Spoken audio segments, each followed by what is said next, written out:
प्यारे विद्यार्थियों का स्वागत है बायोलॉजी की पाठशाला में। हमारे चैनल को सब्सक्राइब करें, लाइक करें, हो सके तो अधिक से अधिक शेयर करें। हम विज्ञान का कक्षा 10वीं विज्ञान का पहला टॉपिक पढ़ रहे हैं, जिसका नाम क्या था बताइए? रासायनिक अभिक्रिया एवं समीकरण। ओके, रासायनिक अभिक्रिया एवं समीकरण पढ़ रहे हैं। चलिए, तो इसमें हमें क्या पढ़ना है? रासायनिक अभिक्रियाओं के प्रकार कि रासायनिक अभिक्रिया कितने प्रकार की होती है। तो एक के बाद एक हम इन रासायनिक अभिक्रियाओं के प्रकार आगे बढ़ेंगे, ठीक है? ओके, चलिए, एक यहां पर एक क्रियाकलाप दिया गया है, थोड़ा इस क्रियाकलाप में आप ध्यान देंगे, ठीक है? यह क्या है बच्चों? एक बीकर। क्या है? बीकर। यह क्या है? एक बीकर है। क्या है? बीकर, ठीक है? इसमें क्या लिया गया है? जल। क्या लिया गया है? जल। और जल के नीचे ये क्या बन रहा है? Calcium oxide. क्या बन रहा है? Calcium oxide. ऑक्साइड बन रहा है ना? जल के साथ कैल्शियम ऑक्साइड की अभिक्रिया से बुझे हुए चूने का निर्माण होता है। ये ध्यान रखना है ना, किसकी? जल के साथ कैल्शियम ऑक्साइड। जल क्या होता है? हर जगह का होता पानी, ठीक है? तो आपको क्या करना है? एक बीकर में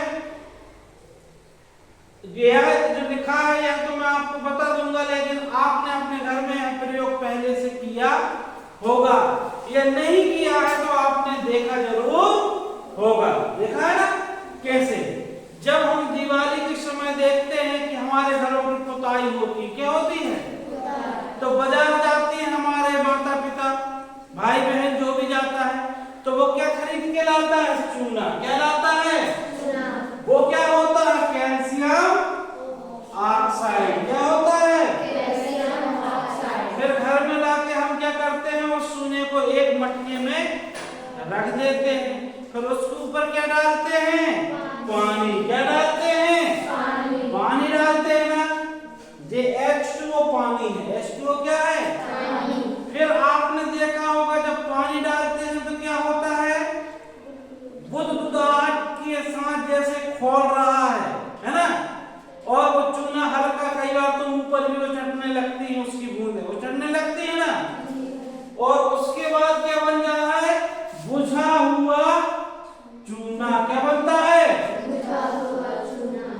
बुझा हुआ चूना बन जाता है, ठीक है?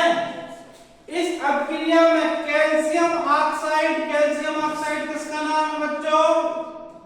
CaO। इसको क्या बोलेंगे? Calcium oxide. और H2O किसे कहते हैं? इस जल को कहते हैं। इस जल को क्या बोलेंगे? H2O।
अभिक्रिया जिसमें, अब देखिए इसमें क्या है, मतलब इस अभिक्रिया को हम किस प्रकार की अभिक्रिया कहेंगे? तो देखिए ऐसी अभिक्रिया जिसमें दो या दो से अधिक अभिकारक, आपको मालूम है कैल्शियम ऑक्साइड और जल, एक दो अभिकारक है ना, मिलकर एकल उत्पाद का निर्माण करते हैं, इसे क्या बोलते हैं? संयोजन अभिक्रिया कहते हैं। एकल उत्पाद क्या बन गया?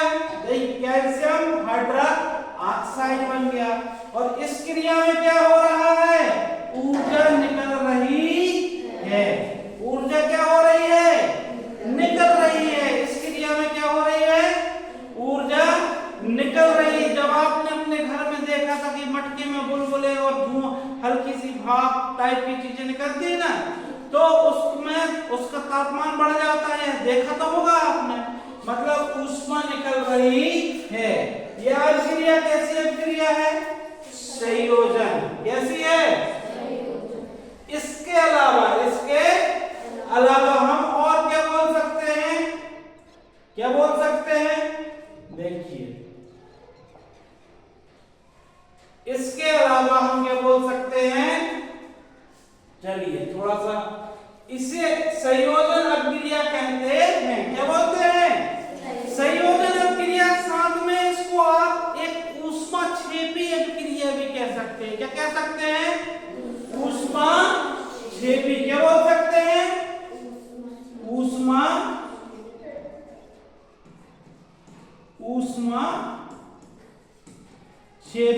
क्या बोल सकते हैं? अभिक्रिया बोल सकते हैं ना, क्योंकि ऊष्मा भी निकल रही। संयोजन तो है, लेकिन दूसरी अभिक्रिया में ऊष्माक्षेपी भी कह सकते हैं ना। ओके, अब थोड़ा इसमें एक्स्ट्रा जानकारी दी गई है, उसको देख लेते हैं। इस अभिक्रिया में निर्मित बुझा हुआ चूना क्या कहलाता है बच्चों? क्या कहलाता है? CaOH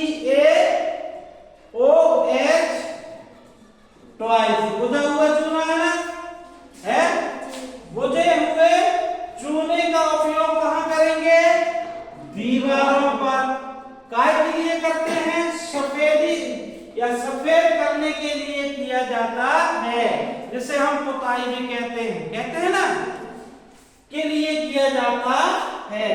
कैल्शियम हाइड्रोक्साइड वायु में उपस्थित, कैल्शियम हाइड्रोक्साइड किसमें उपस्थित बच्चों?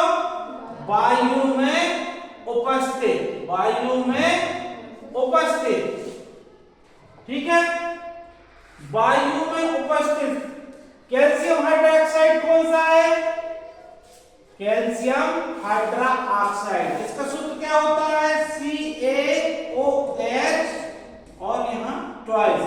वायु में उपस्थित कार्बन डाइऑक्साइड मतलब CO2 के साथ धीमी गति से अभिक्रिया करके दीवारों पर कैल्शियम कार्बोनेट, कैल्शियम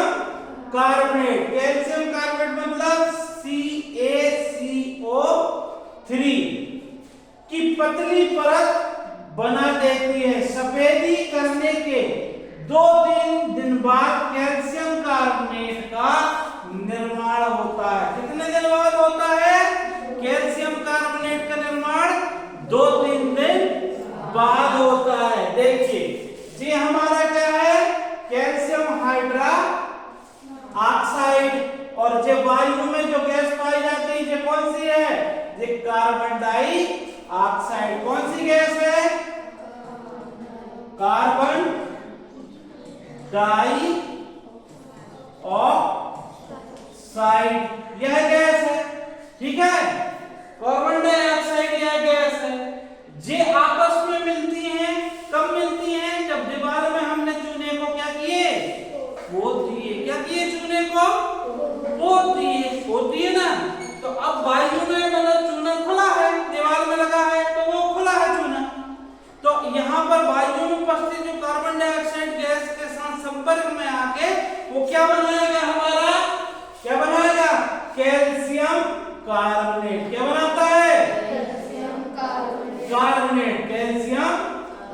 कार्बोनेट, ये एक साथ समझ लो, है ना। कैल्शियम कार्बोनेट बनाता है। इससे क्या होता है, इस कैल्शियम कार्बोनेट से क्या होता है बच्चों, चमक आती। क्या होती है, चमक। जो चूना पोतने के बाद जो हमें चमक दिखती है 2-3 दिन बाद ना, जब पहली बार पोतते हैं, पहले दिन पोतते हैं तो उतना नहीं वाइट लगता ना, वो जब 2-3 दिन बाद देखते हैं धूप पड़ी रहती है, वो खुला रहता है, तो फिर जब यह अभिक्रिया हो जाती है ना, कैल्शियम हाइड्रोक्साइड के साथ CO2 की अभिक्रिया होती है तो कैल्शियम कार्बोनेट बनता है, जिससे हमारी दीवारें क्या है, चमकने लगती हैं, चमकने लगती है। रोचक बात क्या है, रोचक मतलब जो आपने भेड़ा घाट गए हो भेड़ा घाट गए होगे एक दो मान लो, तो आपने वहां जो संगमरमर देखा, क्या देखा है, व्हाइट संगमरमर है ना, जो चमकता है ना, कि संगमरमर का सूत्र भी कैल्शियम कार्बोनेट ही होता है। मतलब संगमरमर का सूत्र क्या है, CaCO3। किसका सूत्र है, संगमरमर का। देखिए मैं क्यों बता रहा हूं, ये संगमरमर का सूत्र है।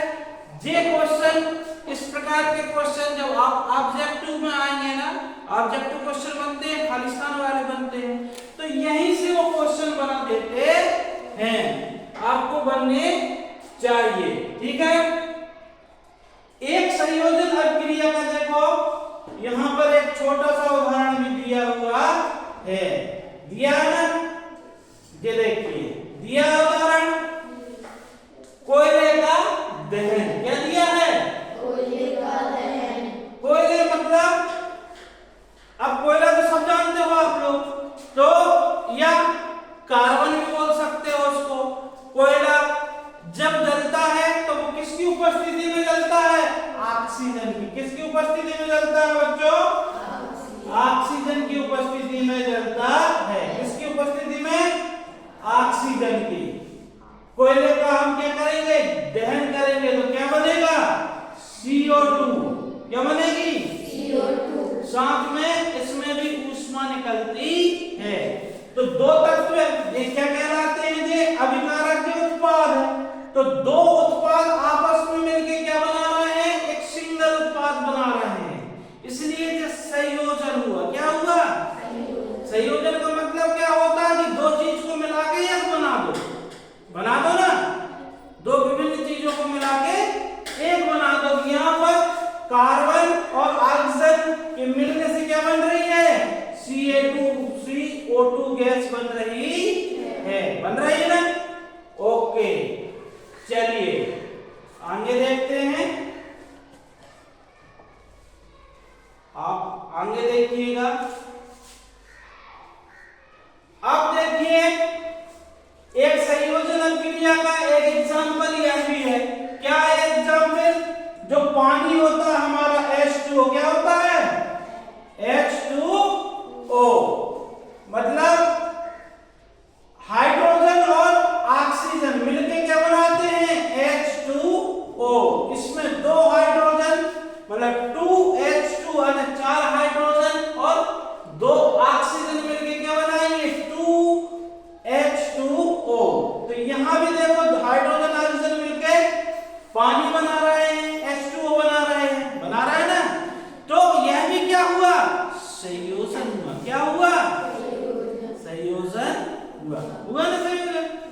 ओके, सरल शब्दों में हम कह सकते हैं, क्या कह सकते हैं, संयोजन अभिक्रिया की यह भी एक परिभाषा है यहाँ पर, है ना, कि जब दो या दो से अधिक पदार्थ जो तत्व भी हो सकते हैं या यौगिक भी हो सकते हैं, संयोग करके एकल उत्पाद का निर्माण करते हैं, ऐसी अभिक्रिया भी संयोजन अभिक्रिया कहलाती है। एक परिभाषा के तौर में आप इसको ले सकते हो कि संयोजन अभिक्रिया क्या है, आप बता सकते हैं। इसके अलावा यहां पर आपको जो दिया गया है ऊष्माक्षेपी रासायनिक अभिक्रिया, क्या दिया गया है, ऊष्माक्षेपी। हमने यह भी देखा है कि अधिक मात्रा में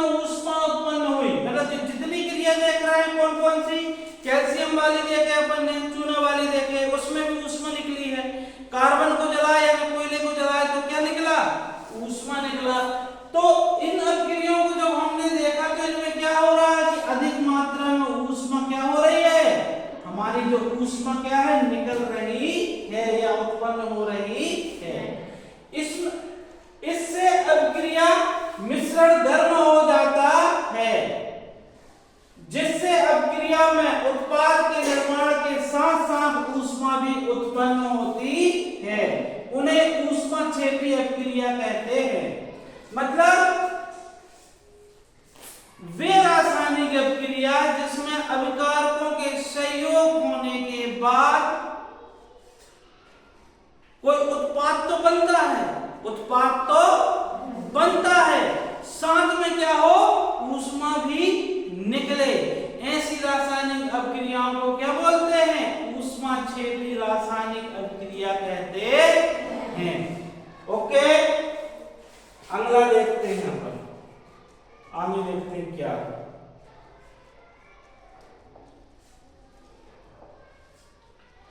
चलिए, अब क्या आप जानते हैं भाई, जो हम सांस लेते हैं श्वसन करते हैं, हम क्या है श्वसन करते हैं, और जब कोशिका में जाती है ऑक्सीजन तो माइटोकॉन्ड्रिया में क्या होता है? ग्लूकोज टूटता है ना।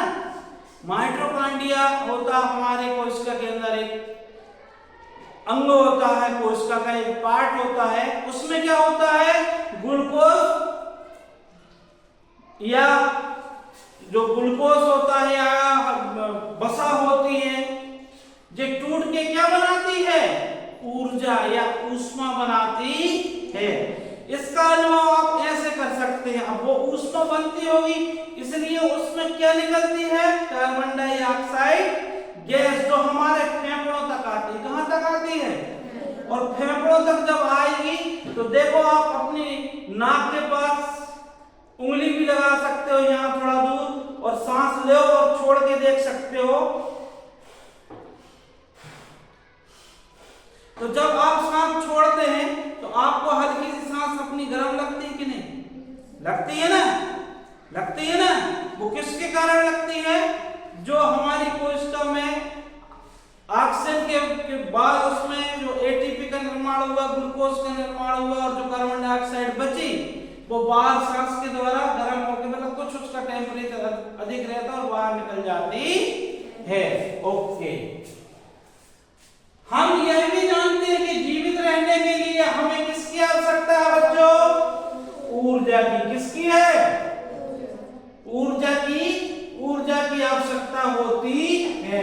यह ऊर्जा हमें भोजन से प्राप्त होती है।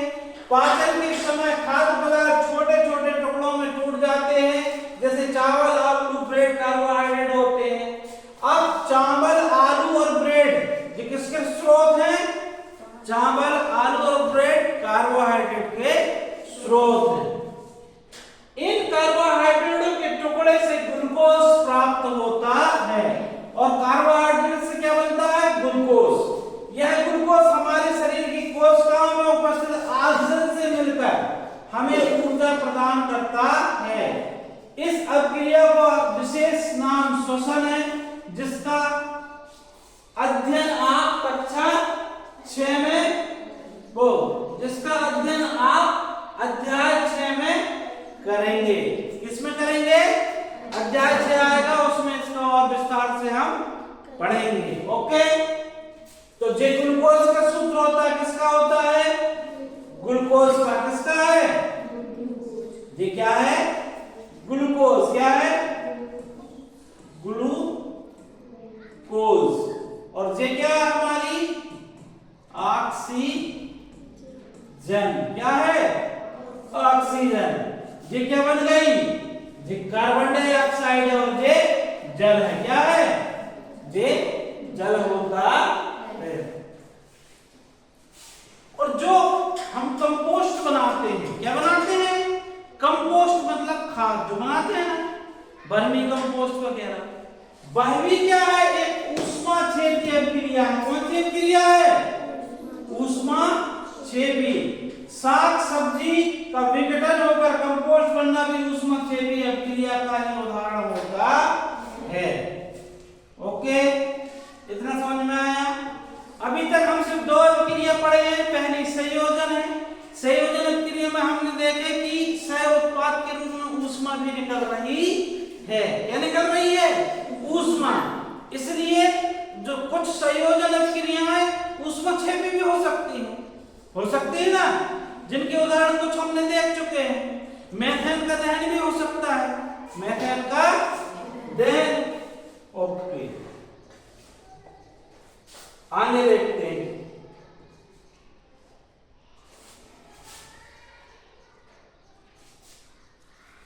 देखिए एक क्रियाकलाप दिया गया है। अब हम क्या पढ़ेंगे? दूसरी जो क्रिया पढ़ेंगे वो क्या पढ़ेंगे? वियोजन। क्या पढ़ेंगे? वियोजन। क्या पढ़ेंगे? वियोजन। सबसे पहले देखें, एक प्यारी छात्रा का यहाँ पर चित्र बना हुआ है, ठीक है, जो अपने हाथ में क्या ली हुई है? क्या ली हुई है? कथन नली में खुले सिरे को अपने पड़ोसी या अपनी ओर ना करें। इस सावधानी रखनी चाहिए आपको, ठीक है। इसे क्या बोलते हैं बच्चों? जो है इसको क्या बोलते हैं? इसको कथन नली क्या बोलते हैं? इसके अंदर जो लिया गया है वो क्या है? फेरस सल्फेट के क्रिस्टल। किसके क्रिस्टल हैं? फेरस सल्फेट के क्रिस्टल हैं। गैस को धीमे से अपनी नाक की ओर मोड़ लीजिए। वो भी हाथ से मोड़ने हैं, परख नली को पूरे अपनी नाक की ओर नहीं करना, वो ऐसे ही रखना और उसमें से जो गैस निकलेगी उसको हल्के से अपने नाक की ओर करना है। वो बाद में करेंगे।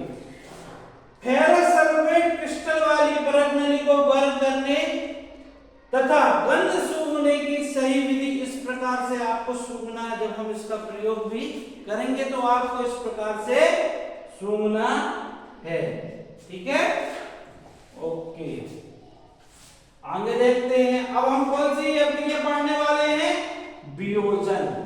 इसी का दूसरा नाम क्या है? अपघटन। क्या है? अपघटन अभिक्रिया भी कहते हैं। ओके, तो जो अभी आपने क्या देखा था, चित्र देखा था ना, उसमें आपको जो फेरस सल्फेट परख नली के अंदर क्या किया है? हमने कुछ ले लिया है, थोड़ी मात्रा में 1-2 ग्राम ले लिया है और उसको गर्म कर रहे हैं। हम क्या पढ़ रहे हैं? कौन सी अभिक्रिया पढ़ रहे हैं बच्चों? बताइए मुझे। वियोजन। क्या पढ़ रहे हैं? क्या पढ़ रहे हैं? वियोजन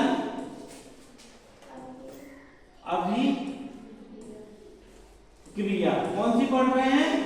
वियोजन अभिक्रिया पढ़ रहे हैं ना।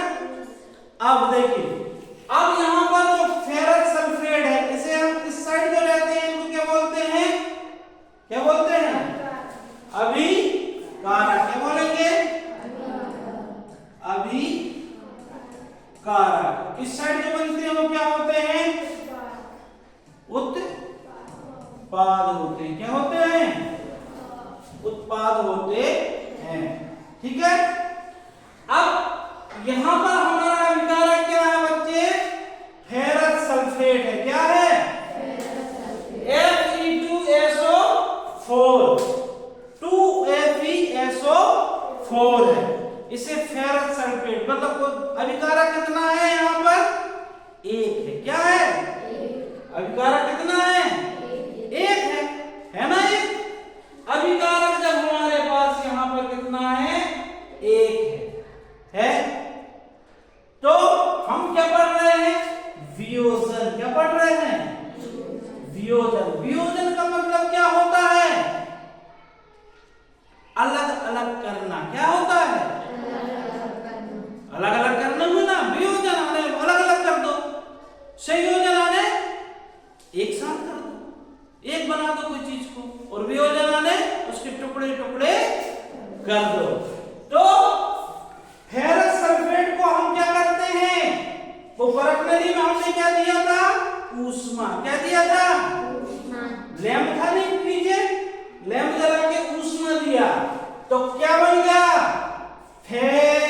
फेरिक ऑक्साइड क्या बन गया, फेरिक ऑक्साइड और SO2 और क्या बना, SO2। SO2 को क्या बोलते हैं, सल्फर डाइऑक्साइड। क्या बोलेंगे, सल्फर डाइऑक्साइड।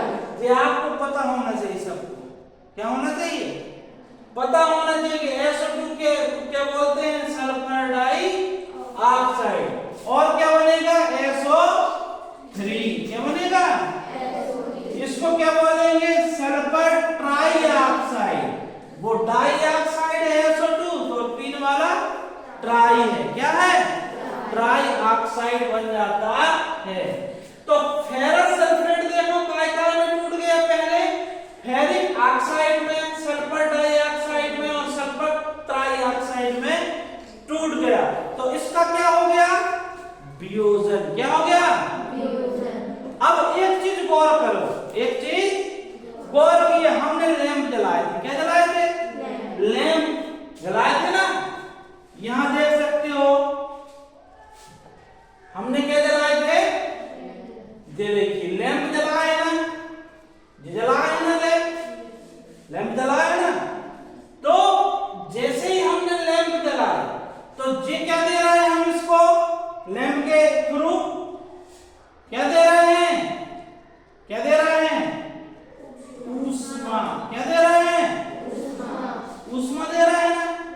तो आपने देखा कि किसी चीज को तोड़ना है तो हमें ऊष्मा देना पड़ता है। क्या देना पड़ता है, ऊष्मा देना पड़ रहा है। ओके, देखिए आपने इस चीज को ऊष्मा देना पड़ रहा है, पड़ रहा है ना, ध्यान रखना, ऊष्मा हम दे रहे हैं। अब ऊष्मा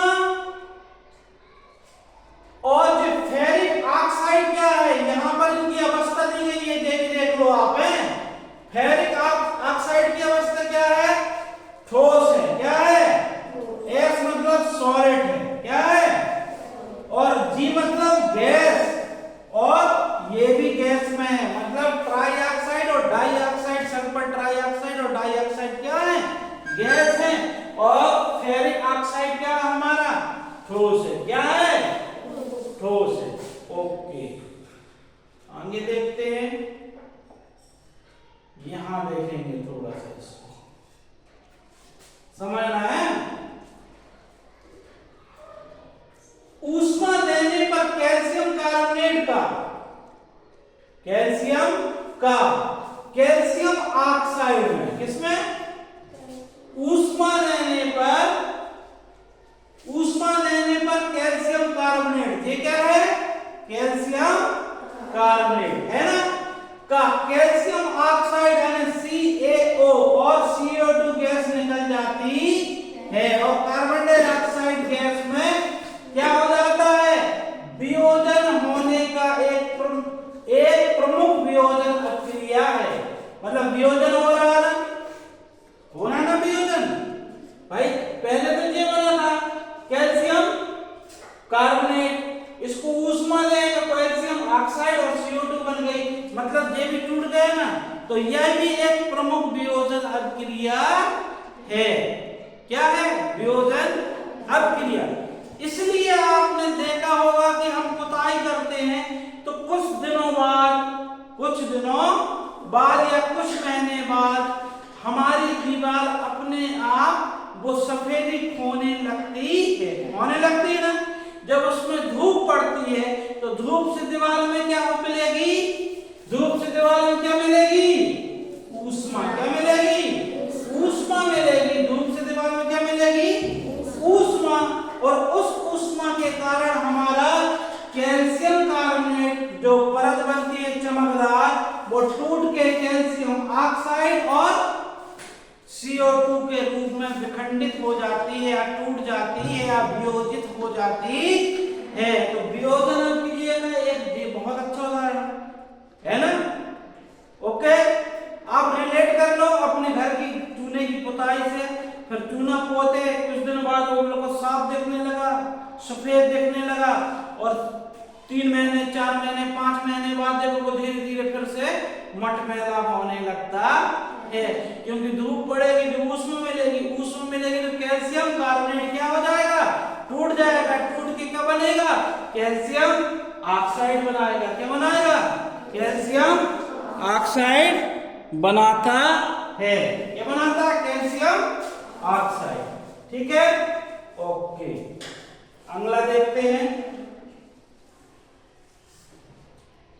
चलिए, एक क्रियाकलाप ये भी दिया गया है, इसमें अब क्रियाकारी की है हमारे लेड की है। क्या है, लेड की। इसमें भी देखो ऊष्मा दे रहे हैं ना, पहली चीज देखो क्या दे रहे हैं, ऊष्मा तो दे रहे हैं। ये क्या है, लेड नाइट्रेट। क्या है, लेड नाइट्रेट। ठीक है, सूत्र जो होता है 2Pb कोष्टक में NO2 NO3 कोष्टक 1 और ट्वाइस लगा देते हैं। संतुलित रासायनिक अभिक्रिया है। ओके, तो आपने ताप दिया, ऊष्मा दिया, तो क्या बन जाएगा, लेड ऑक्साइड और nitrogen oxide, nitrogen dioxide. और क्या बनेगा, नाइट्रोजन डाई ऑक्साइड बन जाता है। साथ में क्या निकल जाता है, एक मिनट, साथ में क्या निकल जाता है, देखो ऑक्सीजन। क्या निकल जाती है, ऑक्सीजन। तो यहां भी क्या हो गया, वियोजन हो गया। क्या हो गया, लेड नाइट्रेट वियोजित होकर लेड ऑक्साइड और नाइट्रोजन डाई ऑक्साइड एवं ऑक्सीजन में वियोजित हो जाती है। अब इस हमने अभी 2-3 अभिक्रिया पढ़े ना, पढ़े, इनमें आपने देखा हो कि सब में हमें क्या करना पड़ रहा है, ताप या ऊष्मा हमें देनी पड़ रही है। देनी पड़ रही है ना, देनी पड़ रही है ना। तो इसका मतलब क्या है कि ये कैसी अभिक्रिया होंगी, ऊष्मा शोषी। क्या होगी, ऊष्मा शोषी रासायनिक अभिक्रियाएं होंगी ये सभी। ठीक है, एक अन्य एग्जाम्पल दे भी दिया गया है, यहां पर भी देख सकते हो आप। ठीक है, ये बैटरी है। ये क्या है, बैटरी। यहां से हम ये ग्रेफाइट के क्या है, ये ग्रेफाइट के क्या है, कैथोड, और ये कैथोड है और ये क्या है, एनोड है, ग्रेफाइट का है। ठीक है, ये एक जगह है, इसमें रबड़ का डॉट लगा हुआ है, या क्या है, आपकी बैटरी है 6 वोल्ट की। क्या है, 6 वोल्ट की बैटरी।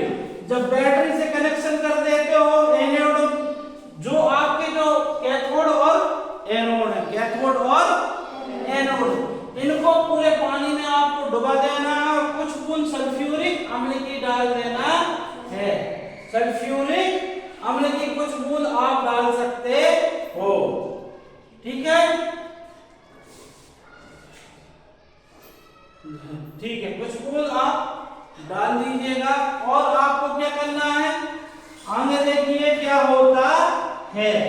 तो आप देखेंगे कि कैथोड में कौन सी गैस जमा हो रही है, हाइड्रोजन। कौन सी हो रही है, और एनोड में ये कौन सी गैस जमा हो रही है, ऑक्सीजन। कौन सी, ऑक्सीजन। और उल्टी जो परत नली है ऐसे ढांक दिए हैं। ठीक है, तो आप जब क्वेश्चन कहां से आ जाए यह कोई नहीं जानता है। ऑब्जेक्टिव में पूछ सकता है ना कि हाइड्रोजन गैस कैथोड में जमा होती है क्या, एनोड में। तो आप बता सकते हैं कहां होती है हाइड्रोजन गैस, कैथोड में, और ऑक्सीजन एनोड में। ठीक है, ओके, आगे देखते हैं।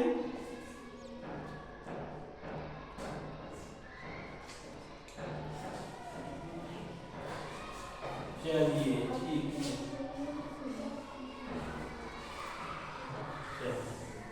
अब 2 अभिक्रियाएं वियोजन वाली यहां दी गई हैं आपको। 2 अभिक्रियाएं वियोजन की ओर दी गई हैं। एक क्या है, सिल्वर ब्रोमाइड की दी गई है। ये है आपका सिल्वर ब्रोमाइड। ठीक है, सिल्वर ब्रोमाइड की दी गई है। और सिल्वर क्लोराइड की दी गई है, यह सिल्वर में और क्लोरीन में टूट जाएगा, वियोजन हो जाएगा। यह अभिक्रिया कहाँ होगी? सूर्य के प्रकाश में। क्या होगी? सूर्य के प्रकाश में यह अभिक्रिया होती है। इस प्रकार आप चाइना डिश रहती है, सिल्वर क्लोराइड इसके अंदर आप रख सकते हो और सूर्य का प्रकाश यदि पड़ता रहे तो आपका सिल्वर क्लोराइड क्या हो जाएगा? वियोजित होकर सिल्वर और क्लोरीन गैस निकल जाती है। इसी प्रकार सिल्वर ब्रोमाइड जो होता है यह भी सूर्य के प्रकाश में क्या हो जाएगा? वियोजित हो जाएगा और सिल्वर एवं ब्रोमाइड अलग अलग हो जाएंगे, ब्रोमीन गैस निकल जाएगी, ब्रोमाइड से ब्रोमीन गैस निकल जाएगी। यह अभिक्रिया क्या है? ऊपर दी गई अभिक्रिया का उपयोग श्याम श्वेत फोटोग्राफी में किया जाता है। फोटोग्राफी समझते हो ना? पहले जब मोबाइल के कैमरा चलते थे तो उस समय जो अपनी फोटो आती थी छप के, इसी अभिक्रिया का इस्तेमाल उसमें होता था।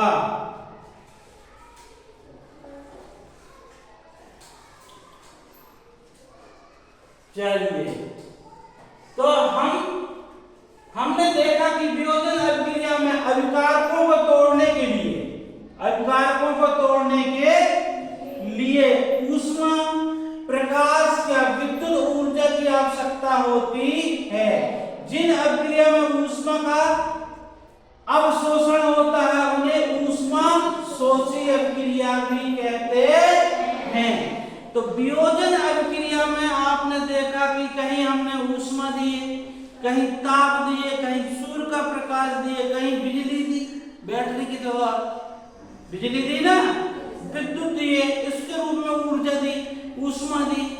तो जहां ऊष्मा जिस मतलब कोई जो भी अभिक्रिया को संपन्न कराने के लिए ऊष्मा की आवश्यकता होती है वो अभिक्रिया क्या कहलाती है? ऊष्मा शोषी अभिक्रिया कहलाती है।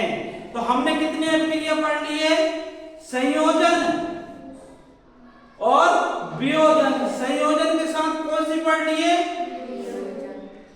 संयोजन के साथ ऊष्मा छेपी है ना, ऊष्मा निकल रही थी संयोजन अभिक्रिया में। और वियोजन अभिक्रिया में क्या पढ़ लिए? ऊष्मा लग रही है, मतलब ऊष्मा शोषी अभिक्रियाओं के बारे में पढ़ लिए। इसके बाद का नेक्स्ट अगली क्लास में पढ़ेंगे। वीडियो देखने के लिए आप सभी का बहुत बहुत धन्यवाद। Thank you.